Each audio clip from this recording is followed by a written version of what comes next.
वैदिकी अमृत ध्यान साधना प्रभात सत्संग में आप सभी साधक साधिकाओं का, उपासक उपासिकाओं का हार्दिक स्वागत है।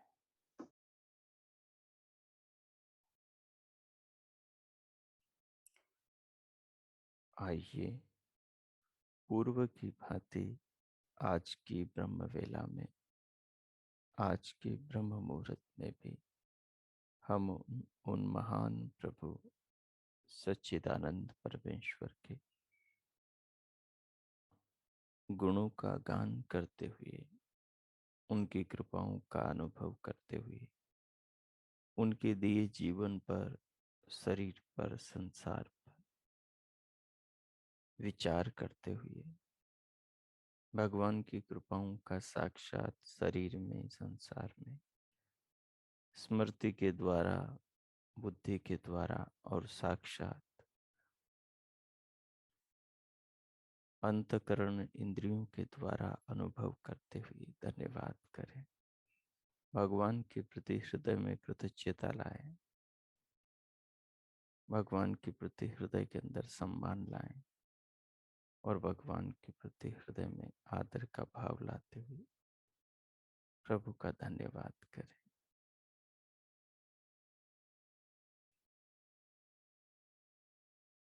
उसके लिए कोई भी अनुकूल आसन लगाएं जिसमें आप स्थिर होकर ध्यान पर्यंत बैठ सकें।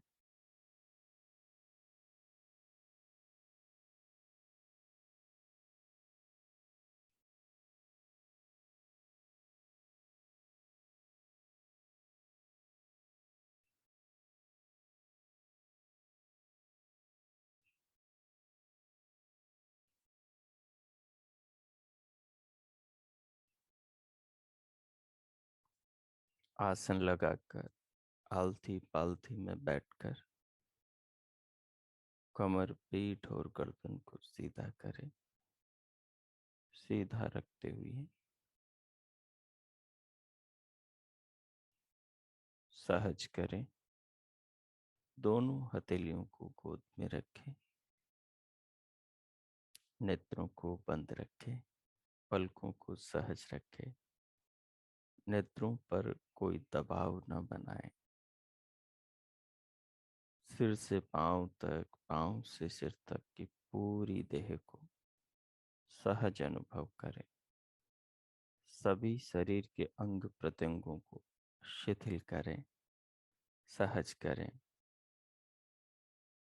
अपने हाल पर छोड़ दें। शरीर के किन्हीं अंगों में, उनकी मांसपेशियों में खिंचाव, तनाव, बिछाव, दबाव न बनाएं। सबको सहज छोड़ दें।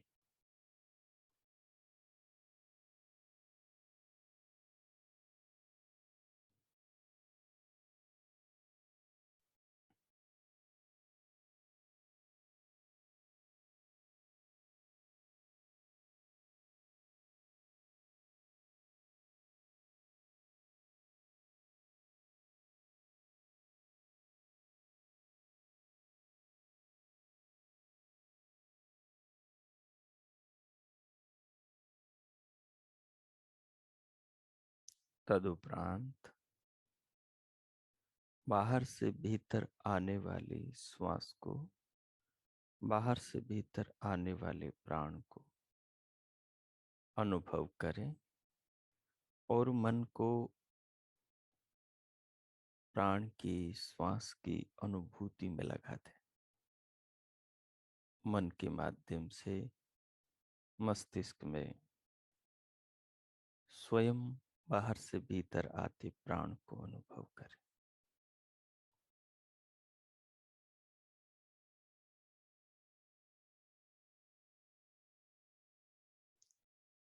श्वास को लंबा गहरा लयबद्ध करें। जितना धीरे धीरे ले सकें लेने का प्रयास करें और उसे अनुभव करें। विचार बिल्कुल न करें।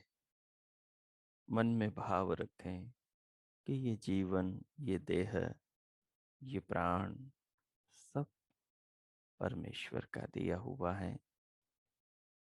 ये श्वास प्रभु का प्रेम है। ये मेरे जीवन का ईंधन है। ये मेरे जीवन की शक्ति है जो बाहर से भीतर आ रही है, जिसे मैं साक्षात अनुभव कर रही हूँ, जिसे मेरा आत्मा निरंतर जान रहा है। अनुभव करें।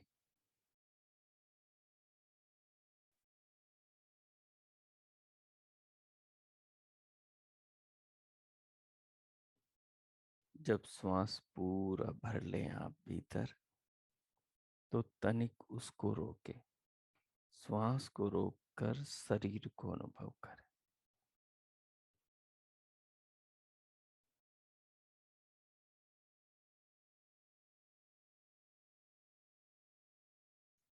शरीर को अनुभव करते हुए फिर धीरे धीरे भीतर के प्रश्वास को वापस छोड़ दें। जैसे ही छोड़ने का मन करे, पूरा प्रश्वास को छोड़कर फिर से श्वास लें। 3-4 चक्र इसी प्रकार करें और श्वास को अनुभव करते रहें। श्वास के अनुभव करने वाले अपने अनुभविता आत्मा को यानी स्वयं को भी अनुभव करते रहें। कीजिए। मैं मौन होता हूँ 2-3 मिनट। केवल श्वास पर स्वयं को एकाग्रचित करके उसे अनुभव करें। देह के भीतर श्वास के द्वारा सत्व गुण बढ़ाएं। सारे शरीर को, आसन को स्थिर करें और उसमें सुखानुभूति का अनुभव करें। हो कीजिए।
इस प्रकार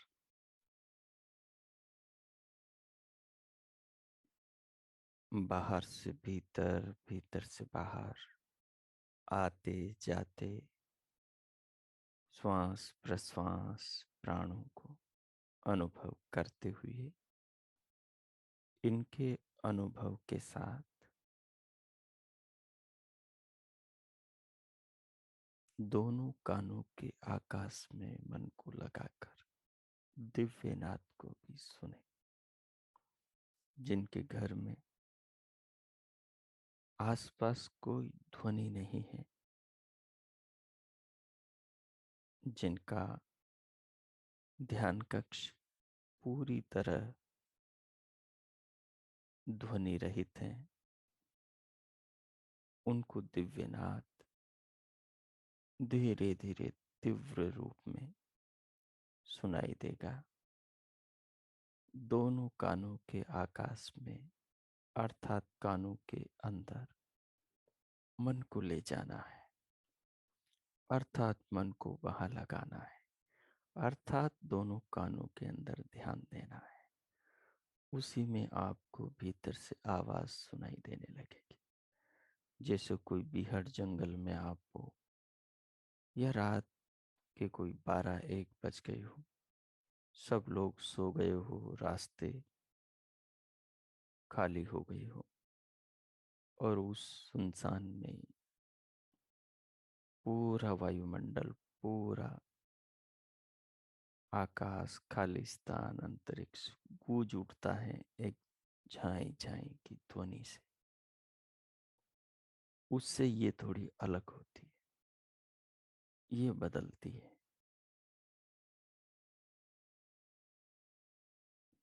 ये संगीत जो शरीर की वीणा पर परमात्मा की व्यवस्था से अंगों की कार्य ध्वनि है।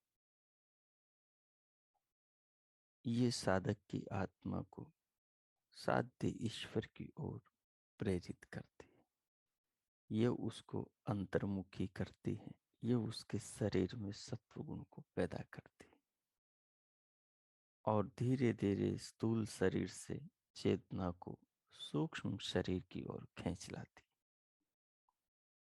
अन्नमय कोश से प्राणमय कोश की ओर और प्राणमय कोश से मनोमय कोश की ओर ले आती है और मनोमय कोश से फिर विज्ञानमय कोश की ओर।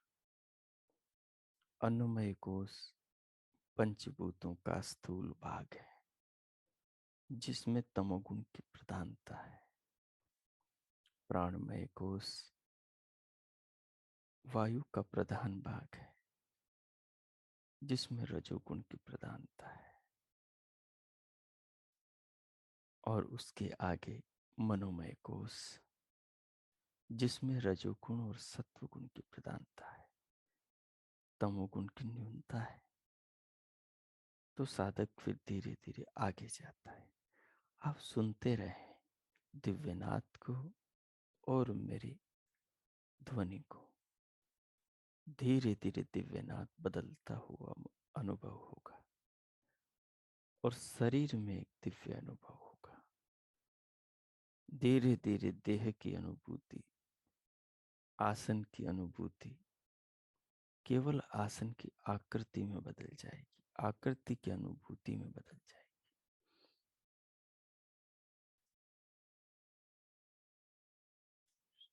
सारा शरीर स्थिर और सुखात्मक मालूम होगा।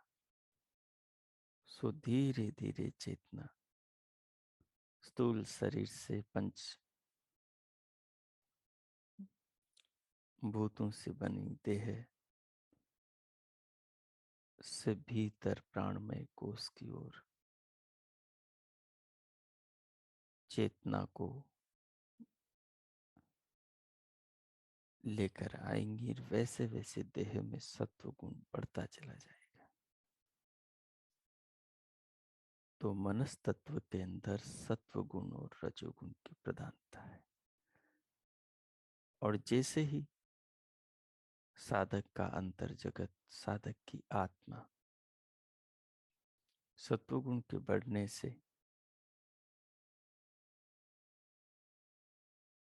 अन्नमय कोश से ऊपर उठकर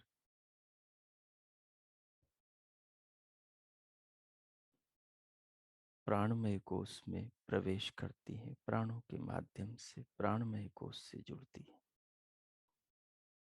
वैसे ही अंतर जगत में, अंतर जगत के शरीर के भीतर के रहस्यों की अनुभूतियां होने लगती, जैसे श्वास की अनुभूति, जैसे दिव्यनाद की अनुभूति। और जैसे ही प्राणमय कोश से साधक की आत्मा और ऊपर उठती है और आगे बढ़ती है सूक्ष्मता की ओर, सूक्ष्मता की ओर, स्वयं की ओर, तो फिर आता है मनोमय कोश। मन सारे विज्ञान को पैदा करने वाला है। बिना मन के इंद्रियों से कोई वस्तु को आत्मा नहीं जान सकता। जैसे जैसे ही साधक का आत्मा मनोमय कोश से जुड़ता है, तो वो मनोजगत के रहस्यों से रूबरू होता है। मन से ज्ञानेंद्रियां और कर्म इंद्रियां दोनों गुथी हुई है। ये दोनों का राजा है, दोनों का इंद्र, दोनों का स्वामी है। जो भी शरीर से, देह से कर्म होंगे, उन सारे कर्मों में, और जो भी ज्ञानेंद्रियों से ज्ञान होगा, उन सारे ज्ञानों में मन विद्यमान है। मन के बिना कोई ज्ञानेंद्रिय किसी ज्ञान को, किसी विषय के जानकारी को भीतर नहीं ला सकती, चित्त में नहीं पहुंचा सकती। और कोई कर्म इंद्रिय बिना मन के सहारे काम नहीं कर सकती। तो आत्मा धीरे धीरे सूक्ष्मता में प्रवेश करके मनोमय कोश में प्रवेश करता है। मनोमय कोश से और सूक्ष्मता में जाता है तो विज्ञानमय कोश में प्रवेश करता है। विज्ञानमय कोश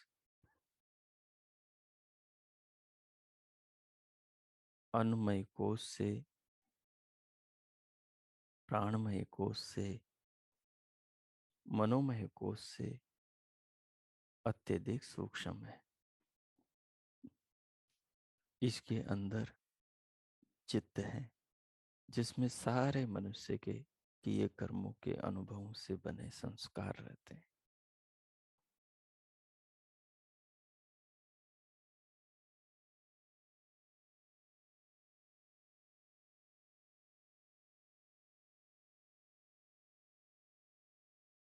इसी के अंदर बुद्धि तत्व है। जो बुद्धि चित्त इंद्रिय द्वार से बाहर के विषयों को भीतर लाता है। जब इंद्रियां अंतर्मुखी होती तो इंद्रियों के संपर्क के अनुभव को भीतर लाता है, चित्त में पहुंचाता है। चित्त उससे तदाकार होकर आत्मा के सन्मुख होता है। आत्मा उसको जानता है। ज्ञान की तरंग का नाम बुद्धि है। वो बुद्धि भी इसी विज्ञानमय कोश में रहती है। और अहंकार तत्व, चित्त सत्व प्रधान है, बुद्धि सत्व रज प्रधान है, और अहंकार सत्व रज और तमस प्रधान है। अहंकार यानी ये मैंने जाना, ये मैंने सुना, ये मैंने देखा। ये जो ममकार की आकृति है, ममकार है, मम का भाव का बोध है कि मैंने जाना, मैंने देखा, मैंने सुना। यही अहंकार है। ये जो वृत्ति जिस तत्व से, जिन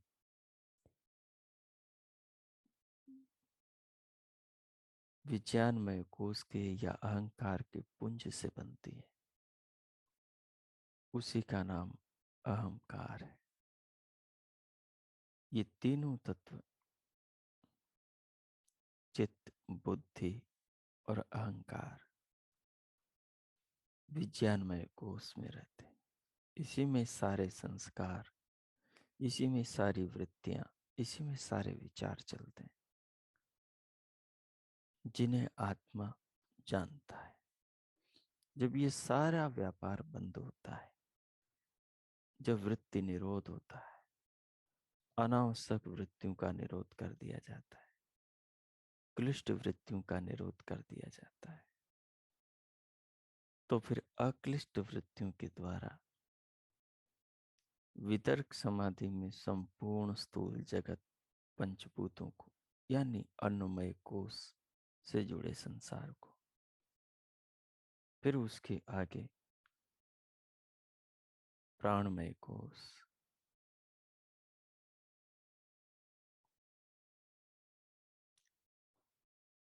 विचार समाधि में संपूर्ण प्रकृति को, सूक्ष्म भूतों से लेकर मूल प्रकृति तक के समस्त अव्यक्त के विकारों को साधक जानता है। उसके आगे आनंद समाधि, जिसके अंदर इस सारे ज्ञान का अनुभव उसको अत्यंत आह्लादित करता है, आनंदित कर देता है, उसका अनुभव करता है।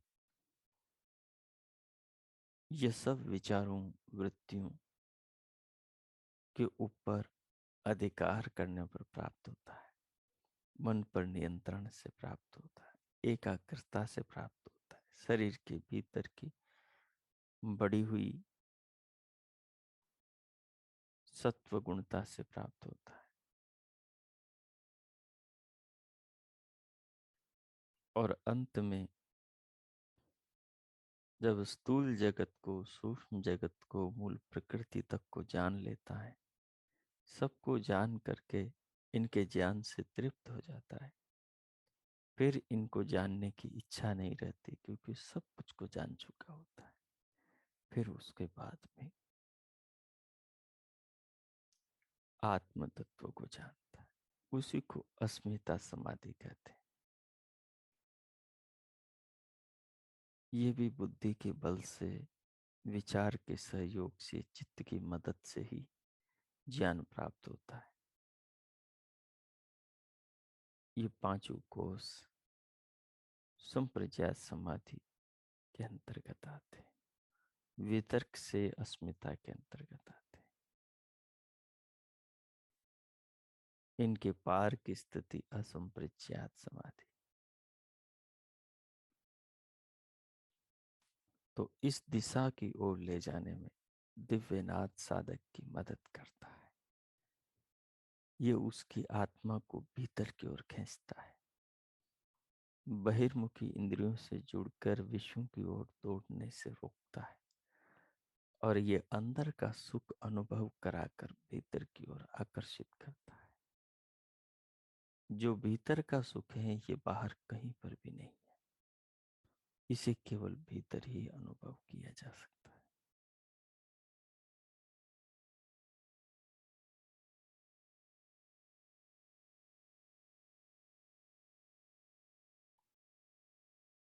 तो इस प्रकार दिव्यनाथ को सुने आप।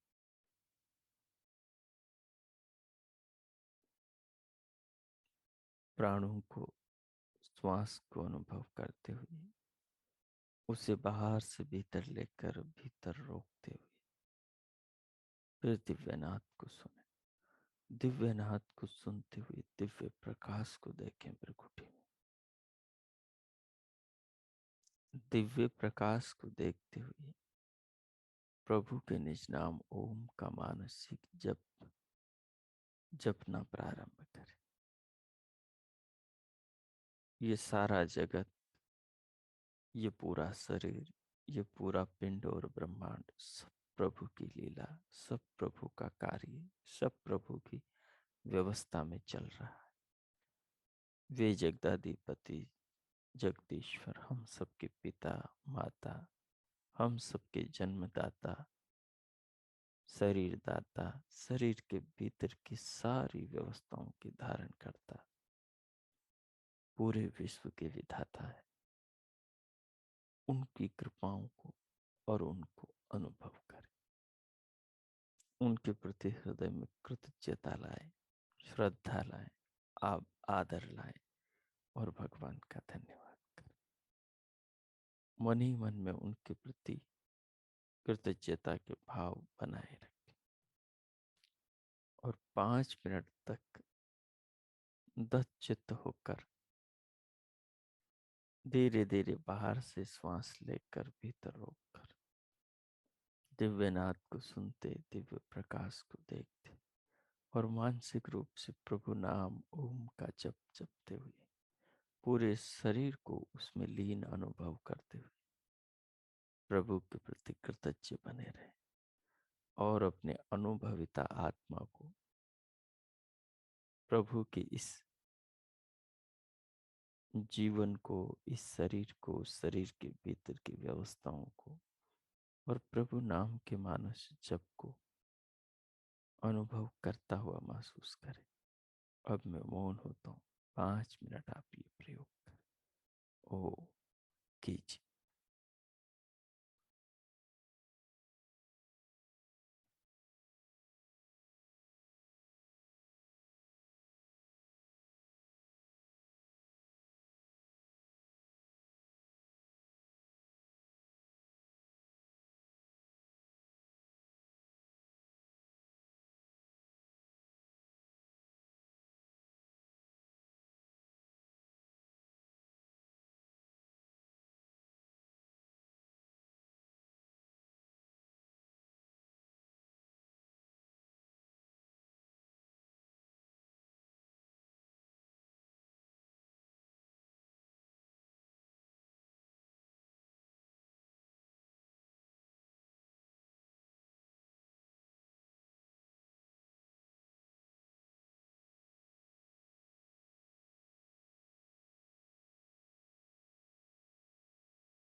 हो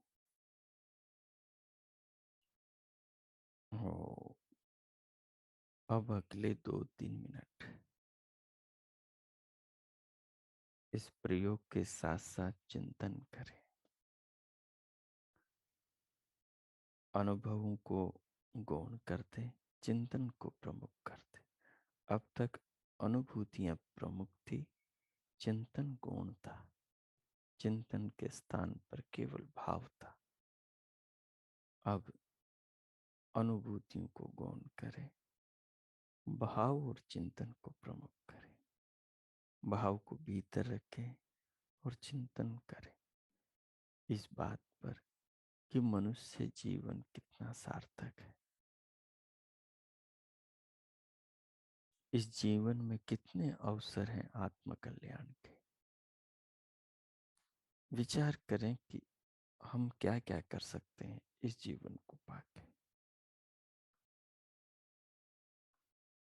क्या क्या करना चाहिए, क्या क्या आप करना चाहते हैं, इन बिंदुओं पर विचार करें। देखें कि प्रभु की मदद जो आप करेंगे उसमें मिलेगी या नहीं, और जो अब तक करते आए हैं उनमें प्रभु की मदद मिल रही है नहीं मिल रही। क्योंकि पूरा जीवन प्रभु का है। शरीर के भीतर की सारी व्यवस्थाएं प्रभु संभाल रहे हैं। सब कुछ प्रभु हमें दे रहे हैं। साथ में प्रभु ने उपदेश दिया, कुर्वन्य वेह कर्माणि जी जी विशेषतम समा। करते हुए कर्मों को 100 बरस तक जीने की इच्छा करना। महाकृदय कस्य शुद्धनम। संसार से कोई कुछ भी नहीं ले जा सकता। ईशावास्यम इदम सर्वम। सब कुछ भगवान का है। यही पथ, यही मार्ग कल्याण का है।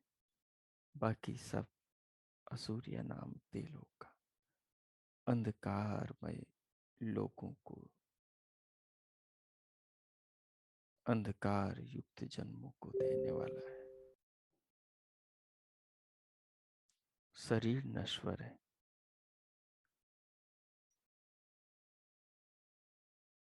आत्मा और परमात्मा अमृत है, अमर है।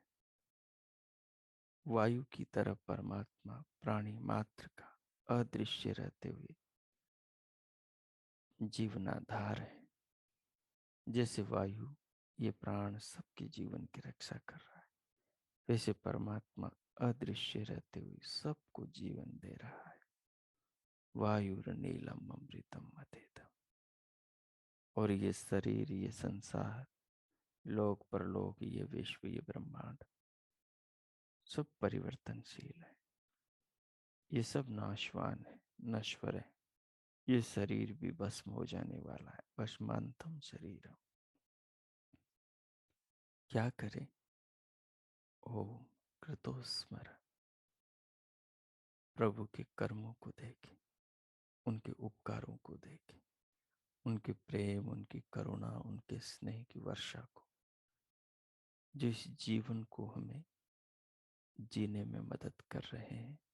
ऐसे भगवान के जो अनंत उपकार हम पर सृष्टि में अपने जीवन की रक्षा के निमित्त हुए हैं, हो रहे हैं, होते चले जा रहे हैं, उन्हें अनुभव करें।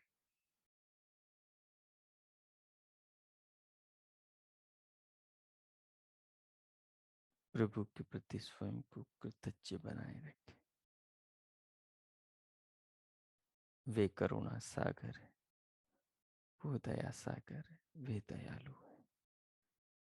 उनके कर्मों को, उनके कार्यों को, उनकी व्यवस्थाओं को, उनके स्नेह को जीवन में देखें कि इन सब को पाकर भगवान के स्नेह को, उनकी सुरक्षा, उनकी व्यवस्था, उनके खाद्य पेय पदार्थों को, उनके दिए शरीर को, उनके दिए ज्ञान को, सबको पाकर हम जीवन में क्या क्या करना चाहते हैं, क्या क्या कर सकते हैं। प्रभु के कर्मों को देखेंगे तो अपने कर्म सुधर जाएंगे।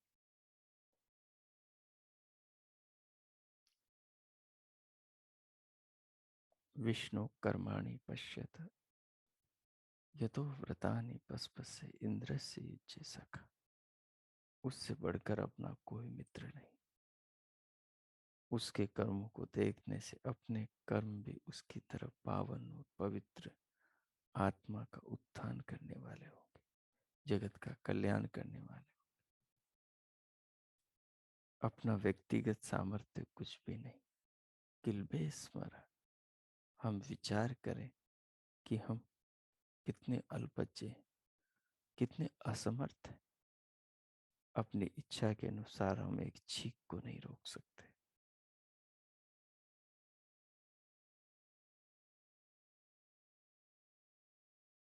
किसी भी समय मृत्यु टेक कर सकती। किसी भी समय ये अवसर आत्मा कल्याण का अपने हाथों से जा सकता है। मृत्यु के आने से पहले हम अपने आत्मा को जान लें, जीवन का निर्माण कर लें, आत्म उत्थान कर लें। नहीं तो कुछ भी पता नहीं कि जीवन कब हाथ से मुट्ठी से रेत की भांति फिसल गया और अवसर चला गया। तो अपने सामर्थ्य पर विचार करें और प्रभु के सामर्थ्य को देखो।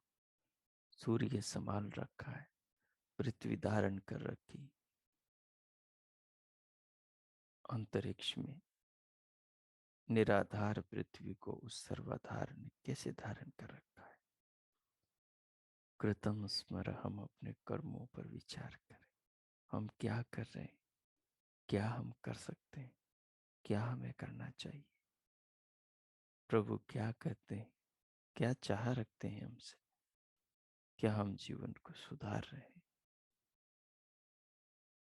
इन बिंदुओं पर आत्मचिंतन करें। मैं मौन होता हूँ।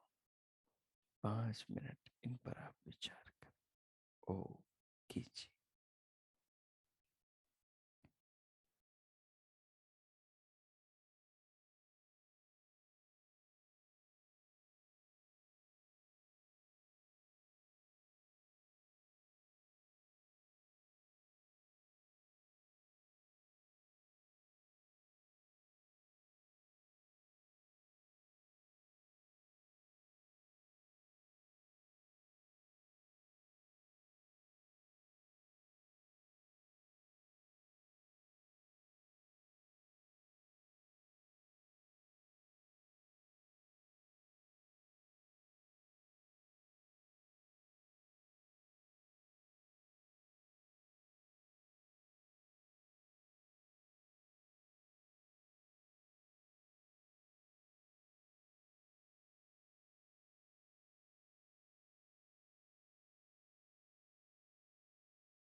हो।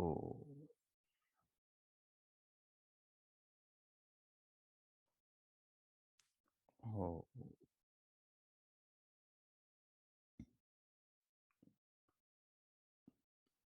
इस प्रकार जीवन की सार्थकता पर विचार करते हुए भगवान की कृपाओं को, भगवान के दिए जीवन रूपी अवसर को, आत्म कल्याण के इस अवसर को समझते हुए, इसके महत्व का मूल्यांकन करते हुए क्या जीवन में करना है, कितना जीवन में ये अवसर महत्वपूर्ण है, उस पर विचार करते हुए अब भगवान का धन्यवाद करें इस महान उपकार के लिए,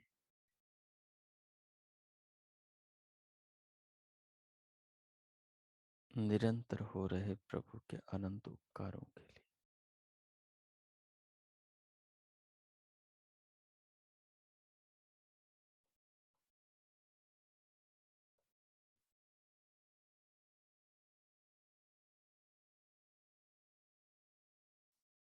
धन्यवाद प्रभु का करते हुए भगवान के प्रति कृतज्ञता प्रकट करते हुए अपने हृदय के अंतस्थ भावों को, आत्म इच्छाओं को, आत्म सम्मान को, भगवान के प्रति कृतज्ञता को, सबको प्रभु को अर्पण करते और उनके ज्ञान के अनुसार जीवन को जीने का संकल्प करें। इस संकल्प के भाव के साथ, प्रभु के धन्यवाद के भाव के साथ अब भीतर से स्वयं को बाहर लाएं। दोनों हथेलियों का आकर्षण करें, पूरे मुखमंडल का स्पर्श करें, उंगलियों के मध्य से पलकें खोलें और फिर भीतर से बाहर आए। स्क्रीन पर देखें।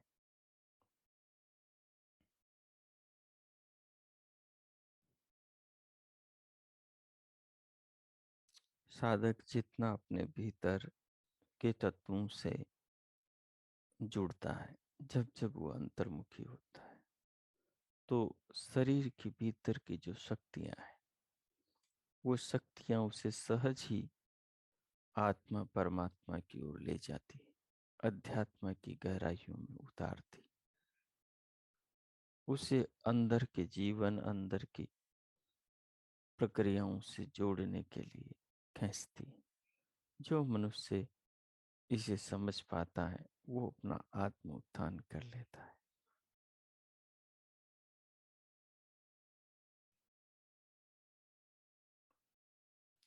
हम कई दिनों से श्वेताश्वतर उपनिषद को पढ़ते समझते चले आ रहे, और जिसमें बार बार एक ही बात को कहा जा रहा है कि ये जो ब्रह्मांड है, ये इसमें तीन तत्वों का विस्तार है, आत्मा, परमात्मा और प्रकृति। प्रकृति आत्मा को परमात्मा से और स्वयं से रूबरू कराने का साधन है, और परमात्मा इस प्रकृति को संसार के रूप में, शरीरों के रूप में, खाद्य पेय पदार्थों के रूप में, पंचभूतों, पंच सूक्ष्म भूतों, अंतकरण आदि के रूप में परिवर्तित करता है, बदलता है, नाना विकारों के द्वारा इसका उपयोगी आविष्कार करता है, और इससे जीव मात्र को सहयोग मिलता है स्वयं को जानने, समझने, अनुभव करने में, प्रभु को जानने समझने में, और इस जगत की, इस जीवन की, मनुष्य देह की सार्थक महिमा का अनुभव करने का अवसर मिलता है। तो इन्हीं तीनों तत्वों को बार बार महर्षि श्वेताश्वतर मुनि हमें उपदेश कर रहे हैं कि हम इन्हें जाने समझें।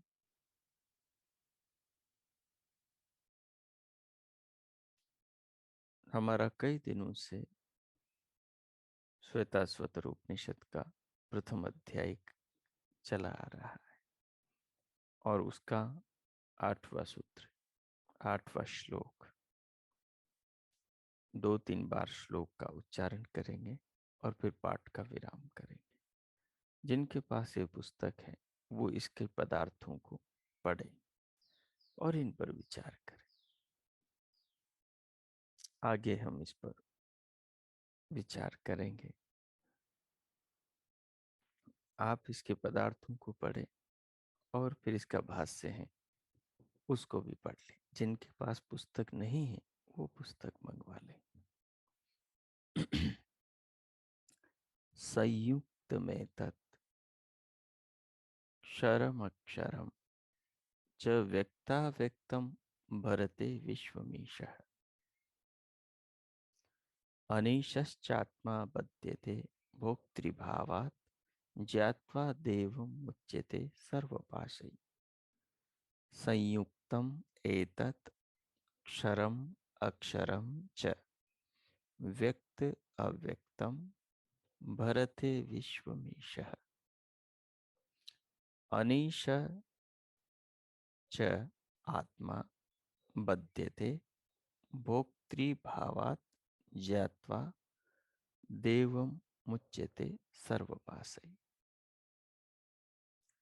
संयुक्तम मिले हुए एतत् इस क्षरम विनाशी कार्य प्रकृति को, अक्षरम च और अविनाशी कारण प्रकृति को, व्यक्त अव्यक्तम दृश्य और अदृश्य, प्रकट और अप्रकट, भरते धारण करता है, पालन करता है, विश्वम विश्व को, ईशः समर्थ ईश्वर, अनीशः असमर्थ, और च और आत्मा जीव बद्धते जन्म मरण के बंधन में पड़ता है।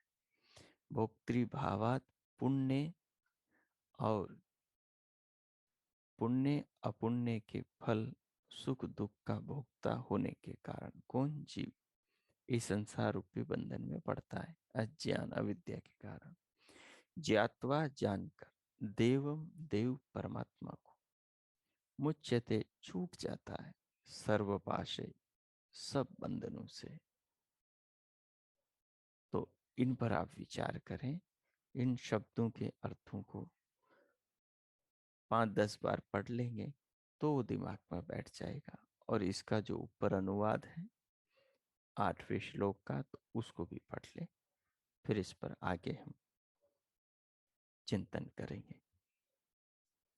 ओ, अब शांति पाठ करेंगे। आज के पाठ को इतना ही रखेंगे। ओ,